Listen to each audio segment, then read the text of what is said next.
음식에 담긴 재미있는 역사 이야기, 위대한 인물들의 식탁을 들여다보고 그들의 삶을 야사로 풀어봅니다.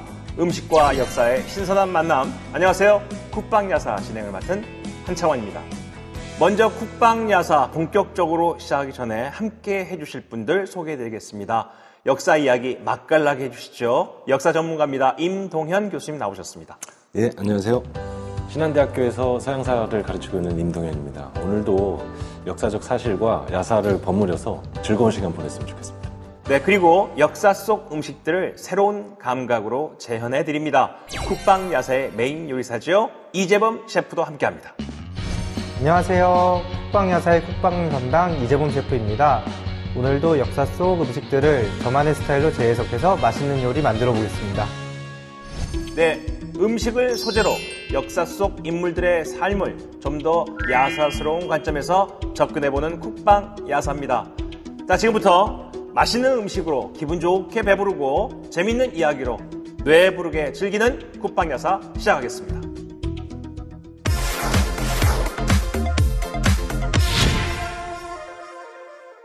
오늘 만나볼 주인공부터 함께 알아보도록 하죠. 임 교수님, 힌트를 좀 주시죠. 오늘 인물이 누굽니까? 예, 이 사람이 했다고 알려진 굉장히 유명한 말이 있는데요. 짐은 곧 국가다. 이런 얘기가 있죠. 루이 14세가 한 말이죠. 예, 네. 맞습니다. 물론 이 얘기를 실제로 했는가는 좀 의문인데요. 맞아요. 예, 그렇습니다. 그럼에도 불구하고 루이 14세를 가장 잘 표현한 문장이라고 생각이 되는데요.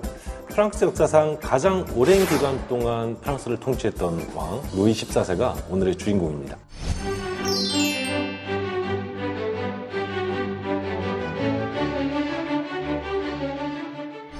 흔히 루이 14세를 태양왕이라고 우리가 부르기도 합니다. 도대체 얼마나 오랫동안 통치를 했죠?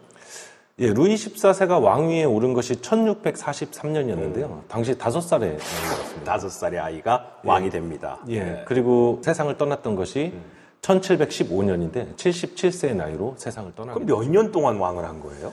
총 72년 3개월 동안 왕위에 있었는데요. 물론 처음 왕위에 올랐을 때는 너무 어린 나이였으니까 통치를 할 수 없었고 네. 그래서 재상들이 섭정을 하게 되죠. 그래서 섭정과 친정 기간을 다 합치면 약 72년 3개월에 이릅니다. 오랜 기간 동안 이렇게 재위를 했던 만큼 에피소드도 굉장히 많이 남겼던 왕이죠. 77세까지 72년 동안 통치를 했지 않습니까? 좋은 음식 많이 먹어서 그런 거 아닌가요? 예, 당시 프랑스 평균 수명하고 비교해보면 엄청나게 장수한 세인데 네. 근데 실제 수명이 있고 건강 수명이 있지 않습니까? 네네. 루이 14세는 좀 건강하게 장수하진 않았던 것 같고요. 네. 이 얘기는 나중에 다시 드리도록 하겠습니다. 일단 루이 14세는 프랑스 파리 외곽의 생제르맹 알레 궁전에서 태어났는데요. 본명이 루이 디웨도네입니다. 디웨도네가 신이 주신 선물이라는 뜻인데요. 예. 루이 14세의 아버지였던 루이 13세가 결혼을 1615년에 합니다. 그리고 23년 동안 후사를 보지 못하다가 23년 만에 본 아들이기 때문에 이 디웨도네라는 이름을 붙였던 것이죠. 23년 만에 아들을. 예. 네. 자, 얼마나 사랑을 많이 받았겠어요. 저도 생각해보면 20년이 넘게 아이를 기다렸다가 23년 만에 아이를 얻은 아버지의 마음. 그러면 루이 14세는 태어날 때부터 엄청나게 이쁨 받고 주위 사람들로부터 호화로운 삶을 살지 않았나 생각이 드는데. 예, 그렇습니다. 예. 초상화에도 그런 거 많이 나오잖아요.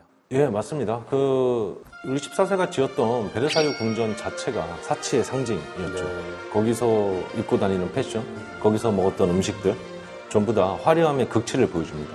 그리고 이제 베르사유 궁전의 라이프 스타일이 당대 유럽의 귀족 문화에 큰 영향을 미치게 되죠. 유럽의 귀족들이 이 호사스러운 삶을 모방하기 시작하면서 그렇게 되었는데요. 그래서 프랑스가 패션이나 음식이라든가 여러 가지 면에서 유럽 문화를 선도해왔던 국가 중에 하나인데요. 여기 루이 14세의 공이 굉장히 크다고 얘기할 수도 있겠습니다. 사실 베르사유 궁전에 가보면 정원이 인간이 만들 수 있는 가장 아름다운 모습으로 조작되어 있다, 이런 표현까지 하는데, 영국식 정원은 자연 그대로 남겨두는 정원이고, 프랑스 정원은 정원사가 어떻게 하면 더 규격에 맞게끔 예쁘게 고칠까, 아마 그런 것도 루이 14세가 만들어낸 사치스러운 삶의 연장이 아니었을까, 그런 생각도 해봅니다. 자, 어떤 음식을 루이 14세는 좋아했을까요? 화려한 삶, 사치스러운 삶 속에서. 특별히 어떤 음식을 좋아했다기보다는요. 루이 14세가 미식가였는지는 잘 모르겠는데 확실한 것은 엄청난 대식가로 알려져 있습니다. 그러니까 음식을 가리지 않고 뭐 닭, 거위, 양, 빵, 온갖 종류의 음식을 매 끼니마다 엄청난 양의 음식을 먹었다고 알려져 있습니다. 혼자 먹지를 않고 제 생각으로도 한번 고려해 본다면 주위 사람들과 자주 만남을 갖는데 그 만남 장소나 시간을 식사 시간으로 했기 때문에 더 많이 먹지 않았을까라는 생각도 한번 해보는데 어떻게 생각하세요? 뭐 그럴 수도 있겠는데요. 혼자 먹는 양 자체도 엄청나게 많았습니다. 예. 네. 조금 이따가 다시 설명드리도록 네, 하겠습니다. 그렇다면 그 많은 요리 중에서 루이 14세는 어떤 요리를 제일 좋아했을까요? 이재범 셰프님, 오늘은 어떤 요리가 준비되고 있습니까? 네, 오늘 준비한 요리는 루이 14세가 즐겼다는 양고기 요리를 준비했는데요. 마늘, 쪽파, 버터 소스를 곁들인 프렌치렉 스테이크를 만들어 보겠습니다.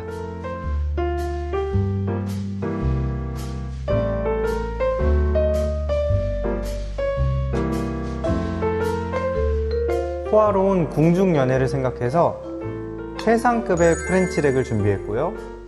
거기에 궁전에 전용 온실을 설치할 정도로 좋아했다는 아스파라거스도 같이 곁들여서 화려한 한 접시 만들어 보겠습니다.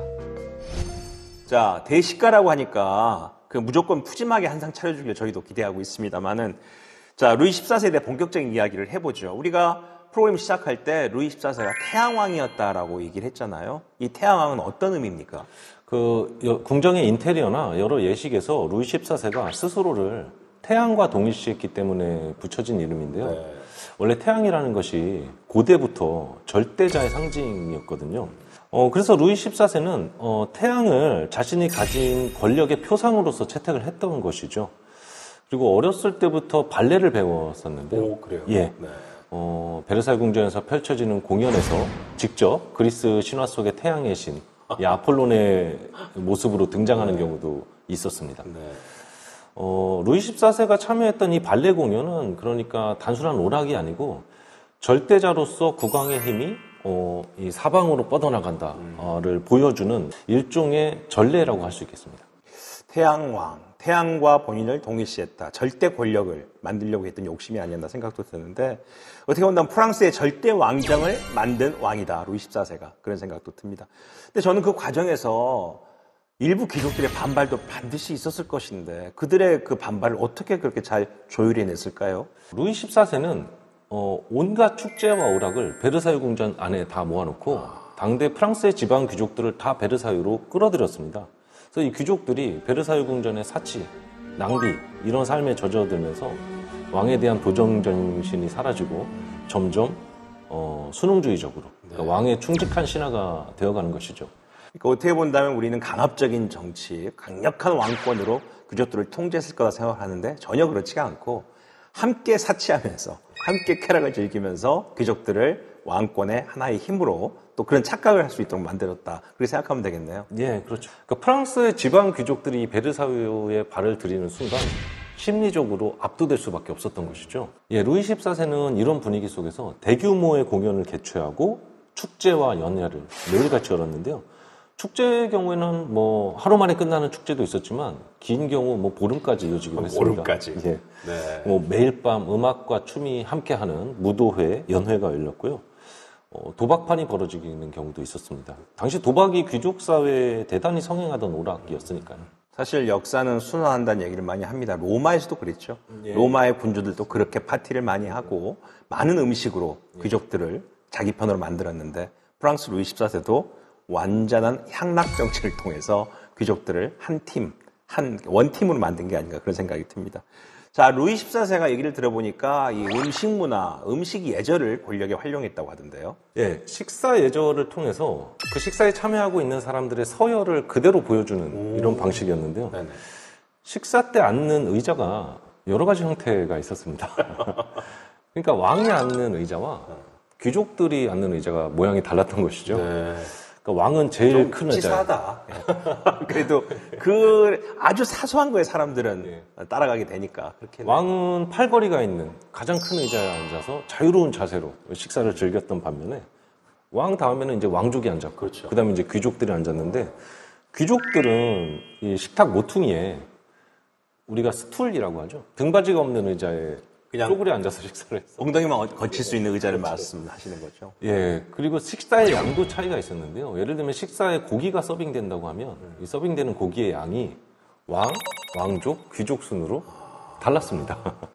카리스마 왕이 양고기를 좋아했다고 하네요. 예, 오늘 그러면 양고기가 어떻게 잘 진행되고 있는지 이재범 셰프님 잘 되고 있습니까? 네, 루이 14세를 위한 스테이크 이제 바로 굽기만 하면 되니까요. 조금만 기다려주세요.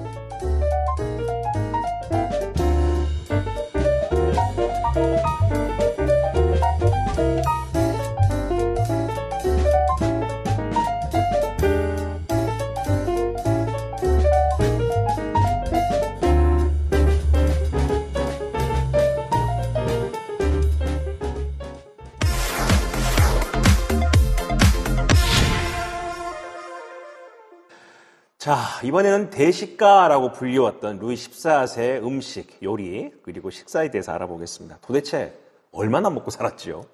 그 왕이 식사를 하는 거는 왕실의 공식적인 행사였습니다. 그래서 많은 사람들이 식사하는 모습을 구경하고는 했는데 설에 따르면 루이 14세의 식사량이 저도 굉장히 믿기 힘든 얘기인데요. 아침에 18접시, 그리고 저녁에는 30접시 정도를 먹었다고 전해집니다. 그러니까 이게 프랑스 요리가 우리나라처럼 18개, 3, 40개 접시가 쫙 깔린 게 아니라 접시가 하나씩 왕 앞에 놓여지는 거잖아요. 그러니까 어떻게 보면 코스가 18개, 그다음에 코스가 3, 40개 넘었다는 얘기처럼 들리는데 맞습니까? 예, 그렇습니다. 와, 어마어마한 이야기입니다. 타고난 대식가였을까요? 아니면 궁에서 어렸을 때부터 예쁨을 받고 자라다 보니까 그렇게 먹는 습관 자체, 위가 늘어나서 그렇게 된 거 아닐까요? 그건 확실하지는 않은데요. 그 루이 14세 사후에 의사들이 이제 시신을 부검하지 않습니까? 부검할 때 루이 14세 위 크기가 일반인의 2배 정도였다고 전해져 있는데요. 진짜? 근데 원래 그렇게 태어난 것인지 아니면 자신의 권력을 과시하기 위해서 많은 음식을 먹다 보니까 후천적으로 그렇게 된 것인지는 사실 알 수는 없는 것이죠. 일례로 그런데 하루에 닭 50마리, 포도주 20리터를 하루에 먹었다는 기록도 있습니다, 실제로. 우리나라에서도 술 좋아하시는 분들은 생맥주를 마시시는 짊어지고 못 가지만 먹을 수도 있다고 하는데, 와인 20리터면 거의 한 열 몇 병을 마셨다는 얘기인데요. 그게 가능한가 싶은 생각도 들고 술은 더 어려울 것 같은데. 네, 저도 굉장히 믿기 어렵습니다, 보면서도. 근데 이런 대식가의 전제 군주가 있었기 때문에 철대 군주의 이런 음식 문화 때문에 프랑스 요리가 지금 세계적인 요리가 되지 않았을까 생각 드는데요. 예. 그 베르사유에서 벌어지는 일상적인 연애는 아까 말씀드렸다시피 굉장히 호화스러웠겠죠. 정찬 한 코스에 20가지 이상의 다른 요리가 줄지어 나와는 게 이런 게 일반적이었고 또 요리를 준비하고 서빙하는 인력도 수십 명이 되었겠죠. 예, 어찌됐든 루이 14세 시기부터 프랑스 요리가 세계적인 수준으로 발돋움하게 되었던 것은 맞습니다. 그리고 당시에 루이 14세가 설립했던 왕립 요리 학교가 여기에 큰 공헌을 하게 되죠. 똑같은 유럽의 국가들 중에서도 음식으로 유명한 나라들이 많지 않습니다. 영국 같은 경우는 진짜 먹을 거 없거든요. 독일도 가보면 심심합니다. 근데 이제 그 가운데 있는 프랑스가 이렇게 전 세계적인 요리를 만들 수 있었던 것도 루이 14세가 가지고 있었던 절대 권력과 또 요리에 대해서, 음식에 대해서 사랑했던 마음이 아닌가 생각이 드는데 어떻게 본다면 전문 요리 학교를 세울 정도로 진짜 요리에 진심이었던 것 같습니다. 예, 당시 왕립 요리 학교에서 전국의 각 지방마다 레시피가 흩어져 있을 거잖아요. 그렇죠. 예, 그거를 수집해서 책으로 이제 편찬을 하게 됩니다. 네. 오늘날까지도 프랑스에서 많은 요리책들이 출판되고 있는데 이 기본은 이때 편집된 레시피를 기본으로 하고 있습니다. 네. 특히 오트 퀴진이라고 하죠. 이 오트 퀴진은 프랑스 퀴즈. 예, 오트 퀴진은 프랑스의 최고급 코스 요리라고 보시면 되는데 이 루이 14세 시기 프랑스 궁정 요리에서 기원합니다. 그 베르사유 궁전에서 열리는 루이 14세의 식사가 12시간까지 걸렸다. 이런 기록이. 그러니까 식사를 시작해서 식사를 끝나는 시간까지가 12시간 걸렸다? 예. 한나절이 걸렸다. 하루 종일 먹는 얘기네. 예. 와. 우리 같은 경우는 12시간 밥 먹으라면 사람들한테 거의 고문 수준 아닌가라는 생각도 듭니다. 자, 그러다 보니까 이렇게 요리의 진심이었던 루이 14세가 자귀까지 내린 채소가 있었다면서요? 예. 아까 셰프님께서 잠깐 언급하셨던 것 같은데요. 루이 14세가 아스파라거스를 굉장히 좋아했다고 전해집니다. 그 아스파라거스가 지금도 프랑스뿐만 아니라 일반적인 유럽 요리에서 빠지지 않는 재료 가운데 하나인데요. 실제로 유럽에서는 이걸 왕의 채소라고 부르기도 합니다. 루이 14세가 베르사유 궁전에 전용 아스파라거스를 키우기 위한 전용 온실을 조성을 했다고 알려져 있는데요. 물론 아스파라거스에 자기를 내렸다라고 하는 얘기는 뭐 실제로 자기를 내렸다기보다는 그만큼 아스파라거스를 좋아했다. 라는 사실의 뭐 은유적 표현이다. 뭐 좀 이렇게 이해되어야 할 것 같고요. 너무 좋아하니까 다른 귀족들이 시샘을해서 아스파라거스도 귀족인가 보다 그랬겠지요. 네. 자, 저희도 아스파라거스 먹을 때 좀 더 경건한 마음으로 이제 먹어야 될 거 생각이 듭니다. 아마 식감도 좀 독특하니까 그런 느낌도 드는데, 자, 이런 대식가 루이 14세가 패션에도 아주 민감했다고 알려지고 있습니다. 예. 그 루이 14세 초상화를 보면은 화려한 전형적인 바로크 스타일의 패션. 바로크 스타일. 예. 특히 신발을 보면 오늘날로 치면은 하이힐보다 굽이 높아 보이는데요. 이런 굽 높은 신발을 신고 신발 라인을 드러내는 포즈로 초상화를 많이 남겼죠. 자, 프랑스 하면 요리, 그리고 패션인데, 결국 프랑스의 문화의 수준을 높인 그 공이 루이 14세부터 시작된다. 그렇게 봐도 되겠습니까? 예, 문화적인 면에서 보면 부정할 수 없는 사실입니다. 그런데 이런 사치스럽고 화려한 생활로 인해서 또 국고를 많이 낭비하게 되죠. 그럴 수밖에 없겠죠. 예, 그러면서 왕실의 재정을 위기에 빠뜨리게 되었고, 그래서 계몽주의 시기에 프랑스 전제정을 아주 신랄하게 비판했던 이 계몽주의자들 가운데 일부는 이런 사치가 프랑스 혁명의 원인을 제공했다. 뭐 이렇게 비판했던 계몽주의자들도 있습니다. 프랑스 대혁명의 시작이 루이 14세부터 이미 시작되고 있었다. 볼 수 있다는 거죠.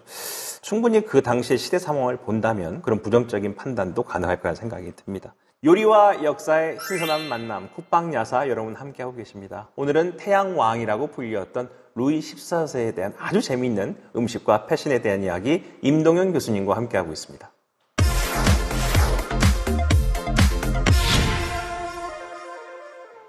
오프닝에서 교수님께서도 말씀하셨는데 77세까지 장수했던 루이 14세가 죽을 때까지 팔팔하게 살았다는 건 아니다. 그렇게 말씀하셨었죠? 예. 여러 기록들을 살펴보면 요새 걸어다니는 종합병원이나 이런 표현이 있죠. 이게 루이 14세에게 굉장히 잘 어울리는 표현이 아닌가 싶은데요. 중풍이 일단 있었고요. 그 다음에 치아질환, 소화기 질환, 뭐 온갖 병에 다 걸려서 고생했던 걸로 알려져 있습니다. 정말 몸 어디 하나하나가 멀쩡한 데가 없었던 왕이 아니었나 그런 생각이 듭니다. 예, 종합병원이죠. 네네. 예. 그 궁정 수석 의사가 있었잖아요. 이 의사가 1647년부터 1712년까지 루이 14세를 진찰하고 남긴 기록들이 전해지는데요. 이 건강일지라는 기록이 전해집니다. 여기 보시면 이 루이 14세가 천연두, 당뇨, 말라리아, 그리고 말라리아 후유증으로 탈모가 또 오게 되고요. 그다음에 임질, 피부염, 류머티즘, 통풍, 치통, 소화불량, 장염, 치루, 온갖 병에 시달렸던 것으로 전해집니다. 루이 14세가 음식과 패션만 프랑스를 앞당긴 게 아니라 그 사람들의 질병에 대해서 치료 문화도 앞당긴 사람이 아닌가라는 생각이 드는 부분입니다. 네. 예, 특히 루이 14세가 충치로 고생을 해가지고 이빨을 많이 뽑았습니다. 윗니를 하나만 남겨놓고 뽑았는데 당시에는 이제 발치 기술이 오늘날처럼 이렇게 발달되어 있지 않았던 시대니까 그래서 입천장에 이제 구멍이 나게 되고 그래서 와인을 마시면 이게 코로 흘러나왔다고 전해집니다. 입으로 먹은 와인이 코로 나올 정도로 입천장에 구멍이 났다는 얘기네요. 루이 14세가 겪었던 그 많은 병 중에서 어떤 독특한 치료 사례도 있다고요? 예, 루이 14세가 치료 때문에 또 굉장히 고생을 했는데요. 그래서 왕실의 외과의한테 수술을 받기로 하는데 이 의사도 치료 수술이 처음이었던 것이죠. 그래서 왕을 수술하기 전에 치료 환자 75명을 모아놓고 임상실험을 합니다. 시뮬레이션을 해봤다? 예.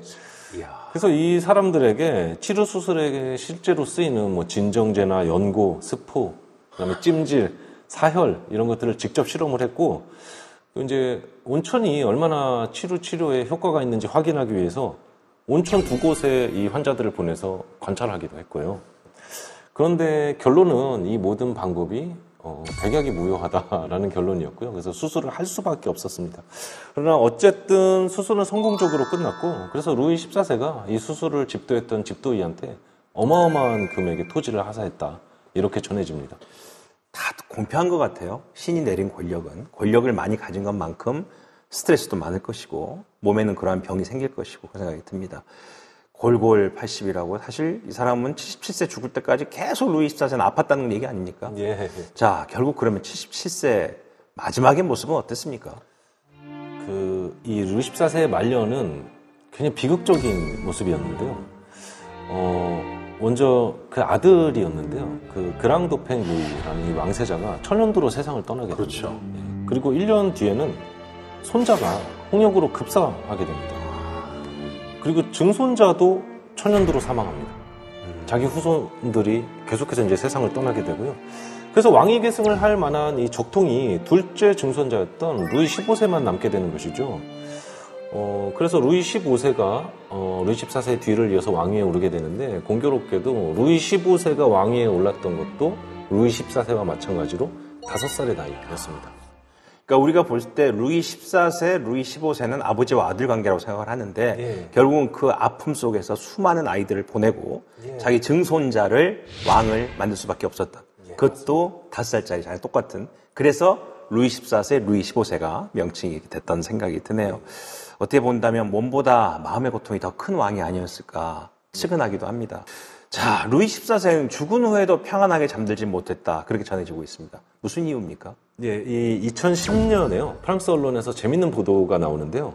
그 루브르 박물관에 전시되어 있는 19세기의 회화 작품들 가운데 일부가 프랑스 왕과 왕비의 신체가 녹아있다, 이 회화 작품에. 이런 보도를. 그림 그리는 물감이 녹아있다는 얘기예요? 예. 이게 어떤 내용이냐면, 프랑스의 미술 전문지 보자르라고 있습니다. 네네. 보자르가 예술계에 믿기 힘든 30대 불가사의라는 이런 제목의 기사에서 루이 14세의 심장이나 마리 앙투아네트 왕비의 심장이 다 물감 재료로 사용됐다, 이런 보도를 하게 됩니다. 이 보도에 따르면 18세기 말 프랑스 혁명이 일어나지 않습니까?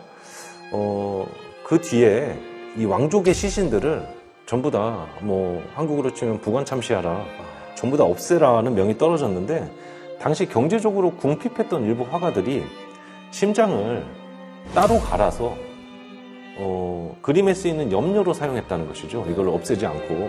이 보자르의 보도에 따르면 이런 재료로 그려진 대표적인 작품으로 생마르탱과 마르탱 드웰링 등의 작품이 이렇게 그려졌다라고 보도를 하는데요. 특히 대표작은 드웰링의 대표작 부엌 풍경, 지금 보고 계시는 이 부엌 풍경이 대표적인 작품입니다.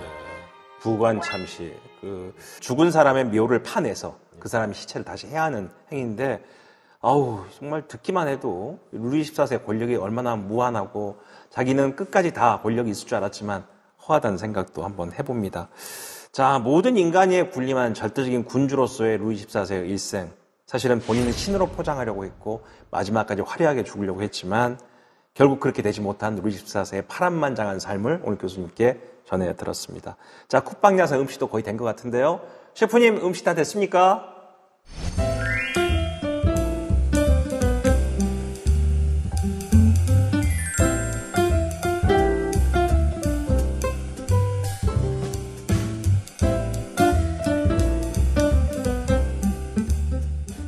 네, 드디어 이재문 셰프님이 만들어주신 프랑스식 양고기 스테이크, 프렌치 렉 스테이크라고 하죠.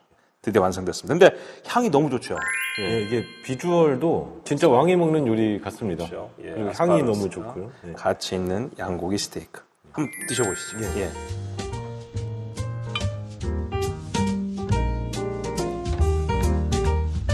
고기가 튼실합니다. 예,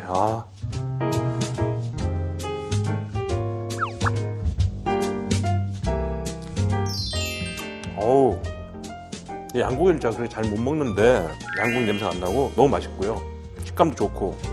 아니, 저는 양고기 굉장히 좋아해서 중국식 양갈비를 많이 먹는데요. 네. 이렇게 요리한 건 처음입니다. 굉장히 맛있습니다. 그리고 아스파라거스가 고기 기름하고 그쵸? 잘 어울리는 거. 네.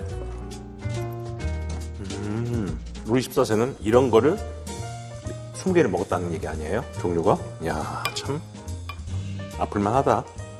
소고기 스테이크보다 더 맛있는 것 같아요, 식감이. 예, 잡내가 하나도 없고요. 그렇죠. 마늘이랑 버터랑 백미향이 잘 어울리는 것 같아요. 맞아요.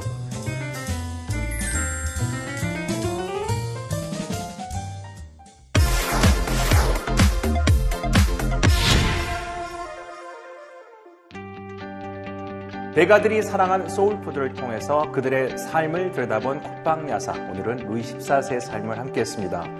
임동현 교수님 어떠셨어요 오늘? 예, 저는 루이 14세의 삶을 보면 연민의 감정이 많이 드는데요. 평생 절대자가 되기 위해서 노력했고 인생 자체가 그러한 목적을 위한 하나의 의식이지 않았나 싶습니다. 그래서 그렇게 행복한 삶이 되지 못했던 것 같고 또 죽기 직전에 마지막 참회의 유언을 남긴 것을 보면 안타까운 마음이 앞섭니다. 그래도 절대 군주 루이 14세 때문에 우리가 프랑스 패션과 음식에 대해서 지금도 좋아하고 있지 않나 생각됩니다. 네, 오늘 함께해 주신 임동현 교수님, 이재범 셰프님께 감사드리면서 저도 여기서 인사드리겠습니다. 역사와 국방의 맛있는 만남, 국방야사였습니다. 고맙습니다.